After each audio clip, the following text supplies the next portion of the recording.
Against this backdrop, exports to the U.S. showed a notable drop of over 14% from a year ago during the first 20 days of April. Our Lee Soo-jin explains what the trade war means for Korea's outbound shipments. South Korea's exports declined during the first 20 days of April, reflecting an early impact of the U.S. administration's tariffs on global trade. According to the Korea Customs Service on Monday, outbound shipments stood at $33.9 billion during this period, down 5.2% from the previous year. This despite the number of working days during the period being the same as last year. The drop in exports comes as shipments to the U.S. showed a notable drop of 14.3% year-on-year, which the agency attributed to the tariffs.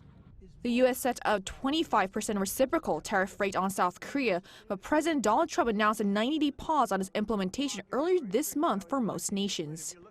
This means that as of now for Korea, a base tariff rate of 10% is in place, along with 25% tariffs on specific items, namely automobiles, steel, and aluminum.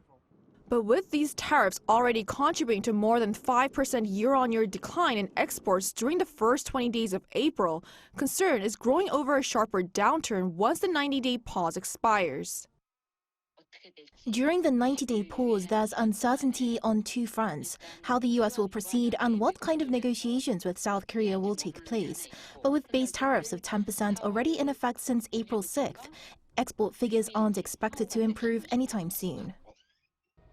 Shipments of 9 of the country's top 10 export items, including automobiles and oil products, all saw declines, while only chip exports rose. But it's unclear whether shipments of semiconductors will remain strong, with Trump expected to announce chip tariffs sometime this week. But the tariffs will be in place in the not-distant future because, as you know, like we did with steel, like we did with automobiles, like we did with aluminum, which are now fully on, we'll be doing that with semiconductors, with chips.